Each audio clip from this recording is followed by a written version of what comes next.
بسم اللہ الرحمن الرحیم۔ ایک غریب دیہاتی بارگاہ رسول اللہ صلی اللہ علیہ وآلہ وسلم میں انگوروں سے بری ایک رکابی کا تحفہ پیش کرنے کے لیے حاضر ہوا۔ رسول کریم نے رکابی لی اور انگور کھانے شروع کیے۔ پہلا دانہ تناول فرمایا اور مسکرائے، اس کے بعد دوسرا دانہ کھایا، پھر مسکرائے، اور وہ بیچارہ غریب دیہاتی آپ کو مسکراتا دیکھ دیکھ کر خوشی سے نہال ہو گیا۔ صحابہ سارے منتظر تھے، کیونکہ خلاف عادت کام جو ہو رہا تھا کہ ہدیہ آیا ہے اور انہیں حصہ نہیں مل رہا۔ رسول کریم صلی اللہ علیہ وآلہ وسلم انگوروں کا ایک ایک دانہ کھاتے رہے اور مسکراتے رہے۔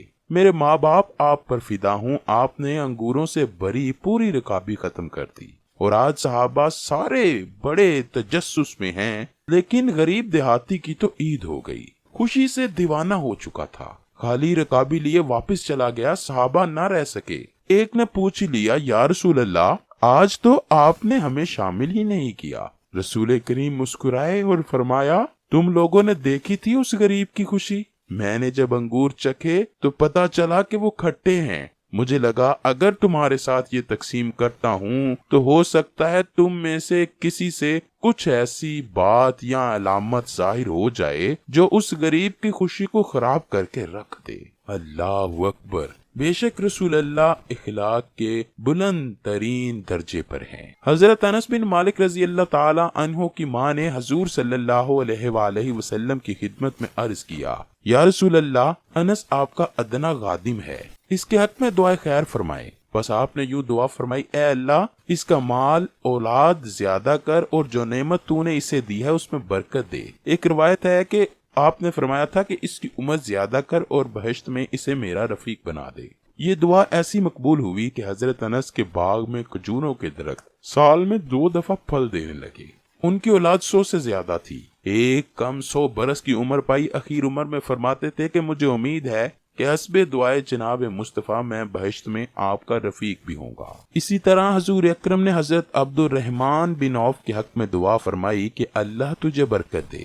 اس دعا کی برکت سے اللہ پاک نے حضرت عبد الرحمن کو تجارت میں اس قدر نفع دیا کہ جب 31 ہجری میں انہوں نے وفات پائی تو ان کے ترکے میں سونا کلہاڑیوں سے کھودا گیا، یہاں تک کہ کثرت کار سے ہاتھ زخمی ہو گئے، اور ان کی 4 بیویوں میں سے ہر ایک کو 80,000 دینار ملے۔ انہوں نے وصیت کی تھی کہ 1,000 گھوڑے اور 50,000 دینار فی سبیل اللہ خیرات کر دیے جائیں۔ یہ تمام علاوہ ان صدقات کے تھے جو انہوں نے اپنی زندگی میں کیے۔ چنانچہ ایک روز 30 غلام آزاد کیے، ایک مرتبہ 700 اونٹوں کا کارواں مال و اسباب تصدق کر دیا، ایک دفعہ اپنا آدھا مال راہ خدا میں دے دیا، پھر 40,000 دینار، پھر 500 گھوڑے، پھر 500 اونٹ تصدق کیے۔ حضرت عبداللہ بن عباس کے حق میں حضور صلی اللہ علیہ وآلہ وسلم نے دعا کی تھی کہ اے اللہ، اس کو دین میں فقیہ بنا دے۔ اس دعا کی برکت سے حضرت ابن عباس رئیس المفسرین اور خیر الامت بنے۔ جب حضرت طفیل بن عمرو رسی رضی اللہ تعالیٰ عنہ حضرت کے دستے مبارک پر اسلام لائے تو انہوں نے یوں عرض کیا، یا رسول اللہ، میری قوم میری اطاعت کرتی ہے، میں اس کے پاس جاتا ہوں اور اس کو دعوت اسلام دیتا ہوں۔ آپ دعا فرمائیں کہ اللہ مجھے ایسی نشانی عطا کرے جو ان کے برخلاف میری معاون ہو۔ حضور اکرم نے دعا فرمائی کہ اے اللہ، اس کے لیے ایک نشانی پیدا کر دے۔ یہ سن کر میں اپنی قوم کی طرف چل پڑا۔ جب میں گھاٹی قدا میں پہنچا تو میری دونوں آنکھوں کے درمیان چراغ کی مانند ایک نور پیدا ہو چکا تھا۔ میں نے دعا کی، اے اللہ، اس نور کو میری پیشانی کے سوا کسی اور جگہ پیدا کر دے، کیونکہ میں ڈرتا ہوں کہ میری قوم اس کو میری پیشانی میں مسئلہ خیال کریں گے۔ بس وہ نور میرے چابک کے سرے پر لٹکتی ہوئی قندیل کی طرح ہو گیا۔ پھر میں نے اپنی قوم کو دعوت اسلام دی، مگر وہ ایمان نہ لائے۔ میں نے رسول اللہ کی خدمت میں حاضر ہو کر عرض کیا کہ قبیلہ دوست نے میری اطاعت سے انکار کر دیا ہے، آپ ان پر بد دعا فرمائیں۔ آپ نے بجائے بد دعا کے دعائے ہدایت فرمائی اور مجھ سے ارشاد فرمایا کہ ان کو نرمی سے دعوت اسلام دو۔ میں تمیل ارشاد کرتا رہا یہاں تک کہ رسول اللہ ہجرت کر کے مدینہ میں تشریف لے آئے۔ پھر میں اپنی قوم کے 70 یا 80 اشخاص کے ساتھ جو ایمان لائے تھے خدمت اقدس میں حاضر ہوا۔ حضرت نابغہ بنی جادہ بیان کرتے ہیں کہ میں نے رسول اللہ کو شعر سنایا، آپ نے پسند فرمایا اور میرے حق میں یوں دعا فرمائی کہ اللہ تیرا دانت نہ گرائے۔ حضرت نابغہ کی عمر 100 سال سے زیادہ ہو گئی مگر آپ کا کوئی دانت نہ گرا۔ حضرت عروہ البارکی رضی اللہ تعالی عنہ کے لیے حضور اکرم نے دعا فرمائی تھی کہ اے اللہ اس کے سودے میں برکت دے۔ اس کے بعد حضرت عروہ جو چیز خریدتے خواہ وہ مٹی ہو اس میں نفع ہی ہوتا۔ ہجرت کے وقت جب حضور صلی اللہ علیہ وآلہ وسلم غار ثور سے نکل کر مدینہ کی طرف روانہ ہوئے تو سراقہ بن مالک گھوڑے پر سوار ہو کر آپ کا تعاقب کرتے ہوئے بالکل قریب آ گیا۔ حضرت صدیق اکبر نے عرض کیا یا رسول اللہ ہمیں تو اس نے آ لیا۔ آپ نے فرمایا غم نہ کر کیونکہ اللہ ہمارے ساتھ ہے۔ جب 2-3 نیزے کا فاصلہ رہ گیا تو آپ صلی اللہ علیہ وآلہ وسلم نے دعا فرمائی کہ اے اللہ تو جسے چاہے ہم کو بچا۔ اس پر سراقے کا گھوڑا پیٹھ تک زمین میں دھنس گیا۔ یہ دیکھ کر سراقہ نے عرض کیا یا محمد میں جانتا ہوں یہ آپ کا کام ہے، آپ اس مصیبت سے میری نجات کے لیے دعا فرمائیں۔ اللہ کی قسم میں کسی کو تعاقب میں آپ تک نہیں آنے دوں گا۔ چنانچہ رسول اللہ کی دعا سے سراقہ نے نجات پائی اور وہ واپس چلا گیا۔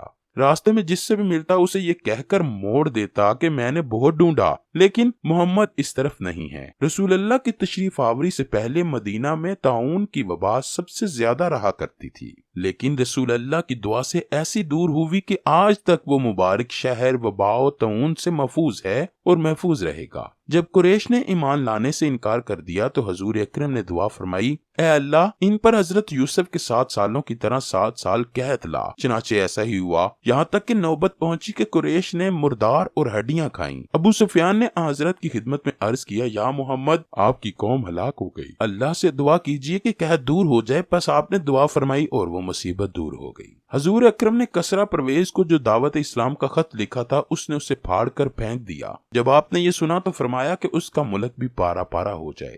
چنانچہ ایسا ہی ہوا، فارس سے اکاسرہ کی سلطنت ہمیشہ کے لیے جاتی رہی۔ جناب سرور کائنات حضرت محمد نے محلم بن جسامہ کو ایک سریہ میں بھیجا تھا جس پر عامر بن الازبط کو امیر بنایا تھا۔ جب ایک وادی کے درمیان پہنچے تو محلم نے عامر کو ایک معاملے کے سبب جو دونوں میں تھا دھوکے سے قتل کر دیا۔ جب حضور کو اس کی اطلاع ہوئی تو آپ نے دعا فرمائی کہ محلم کو زمین قبول نہ کرے۔ اس دعا کے 7 دن بعد محلم مر گیا۔ جب اس کو دفنایا گیا تو زمین نے اس کو پھینک دیا۔ اسی طرح کئی دفعہ کیا گیا مگر زمین نے اسے قبول نہ کیا۔ آخرکار اس کو ایک غار میں پھینک دیا گیا اور پتھروں کی ایک دیوار اس پر بنا دی گئی۔ حضرت انس رضی اللہ تعالیٰ عنہ بیان کرتے ہیں کہ ایک دفعہ رسول اللہ کے زمانے میں قحط پڑا۔ جمعے کے دن حضور منبر پر خطبہ پڑھ رہے تھے کہ ایک بادیہ نشین عرب آپ کے پاس آیا اور یوں عرض کرنے لگا یا رسول اللہ ہمارے مال ضائع ہو گئے اور بال بچے بھوکے مر رہے ہیں، آپ ہمارے حق میں دعا فرمائیں۔ یہ سن کر رسول اللہ نے دونوں ہاتھ اٹھائے۔ اس وقت آسمان پر کوئی بادل نظر نہ آتا تھا۔ قسم ہے اس ذات کی جس کے ہاتھ میں میری جان ہے، آپ نے ہاتھ نہ چھوڑے تھے کہ پہاڑوں کی مثل بادل اٹھا۔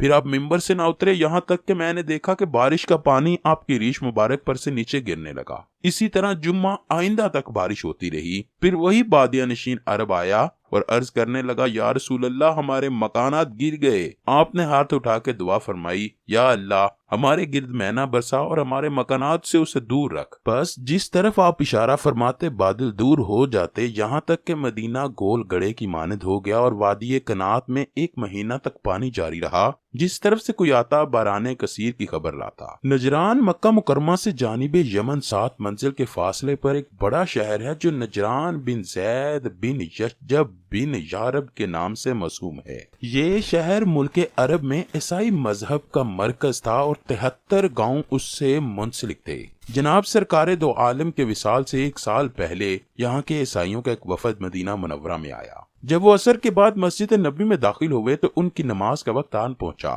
مسجد میں انہوں نے شرک روح ہو کر نماز ادا کی۔ صحابہ کرام منع کرنے لگے مگر حضور اقدس نے تالیف قلوب اور توقع اسلام کو مد نظر رکھ کر ان سے تعارض کرنے سے منع فرمایا۔ اس وفد میں 60 آدمی تھے جن میں 24 ان کے اشراف میں سے تھے اور ان 24 میں سے 3 مرجع کل تھے۔ عبد المسیح جن کا لقب عاقب تھا اور سید جس کا نام ایہم بقول باز شرجیل تھا اور ابو حارثہ بن علقمہ جو ان کا اسقف یعنی بڑا پادری تھا۔ حضور اکرم نے ان کو دعوت اسلام دی مگر وہ روبرو نہ ہوئے بلکہ مباحثہ کرنے لگے اور آخرکار کہنے لگے اگر عیسیٰ خدا کا بیٹا نہیں تو بتاؤ ان کا باپ کون ہے؟ اس کے جواب میں یہ آیتیں نازل ہوئیں، بے شک عیسیٰ کی مثال اللہ کے نزدیک جیسی مثال آدم کی ہے، اس کو مٹی سے بنایا پھر کہا ہو جا، ہو گیا۔ حق بات ہے تیرے رب کی طرف سے، پس تو مت رہ شک میں، پھر جو جھگڑا کرے تجھ سے اس بات میں، بعد اس کے کہ پہنچ چکا تجھ کو علم تو کہہ آؤ بلاؤ ہم اپنے بیٹوں کو اور تمہارے بیٹوں کو، اپنی عورتوں کو اور تمہاری عورتوں کو، اپنی جانوں کو اور تمہاری جانوں کو، اور پھر دعا کریں اور لعنت ڈالیں اللہ کی جھوٹوں پر۔ ان آیات کا خلاصہ مطلب یہ ہے کہ حضرت آدم علیہ السلام کا نہ باپ تھا نہ ماں۔ اگر حضرت عیسیٰ کا باپ نہ ہو تو کیا عجب ہے۔ اگر نصارہ اس قدر سمجھانے پر بھی قائل نہ ہو تو ان کے ساتھ قسم کرو کہ یہ بھی ایک صورت فیصلہ کریں کہ دونوں اپنی جان سے اور اولاد سے حاضر ہوں اور دعا کریں کہ جو کوئی ہم سے جھوٹا ہو اس پر لعنت اور عذاب پڑے۔ اہل اسلام اس طرح کے فیصلے کو مباہلہ کہتے ہیں، اور یہ کیا خوب فیصلے کا ڈنگ ہے کہ صرف عادل حقیقی جو بے رو روئے رعایت اور بغیر بھول چوک کے فیصلہ کرنے والا ہے وہ فیصلہ کر دے۔ اس ارشاد الہی کے مطابق حضور اقدس نے ان علماء نصارہ سے مباہلہ کے لیے کہا، انہوں نے مہلت مانگی۔ دوسرے روز صبح کو حضور اکرم نے حضرت امام حسن اور سیدنا حسین کو جو اس وقت ننھے تھے ہاتھ سے پکڑا۔ آپ کے پیچھے حضرت فاطمہ الزہرا سلام اللہ علیہا، ان کے پیچھے حضرت سیدنا علی المرتضیٰ مقام مباہلہ کو روانہ ہوئی۔ رسول اللہ نے ان سے فرمایا کہ جب میں دعا کروں تو تم لوگ آمین کہنا۔ پنجتن پاک کو دیکھ کر ابو حارثہ جو ان کا بڑا پادری تھا، اس نے اپنے ساتھیوں سے کہا، میں وہ صورتیں دیکھ رہا ہوں کہ اگر وہ خدا سے دعا کریں گے کہ پہاڑ اپنی جگہ سے ٹل جائیں تو بے شک ان کی دعا سے وہ پہاڑ بھی ہل جائیں گے۔ اس لیے تم مباہلہ نہ کرو ورنہ ہلاک ہو جاؤ گے، اور روئے زمین پر قیامت تک کوئی عیسائی باقی نہ رہے گا۔ اللہ کی قسم تمہیں اس کی نبوت معلوم ہو چکی ہے اور وہ تمہارے صاحب یعنی عیسائی کے بارے میں قول فیصل لایا ہے۔ اللہ کی قسم جس قوم نے پیغمبر سے مباہلہ کیا ہے وہی ہلاک ہوئی ہے۔ یہ سن کر عیسائی ڈر گئے اور مباہلے کی جرت نہ کر سکے، بلکہ صلح کر لی اور جزیہ دینا قبول فرمایا۔ حضور اکرم صلی اللہ علیہ وآلہ وسلم نے فرمایا کہ اگر وہ مباہلہ کرتے تو بندر اور سور بن جاتے اور یہ جنگل ان پر آگ برساتا۔ اللہ نجران اور اس کے باشندوں کو تباہ کر دیتا، یہاں تک کہ کوئی پرندہ بھی درخت پر باقی نہ رہتا۔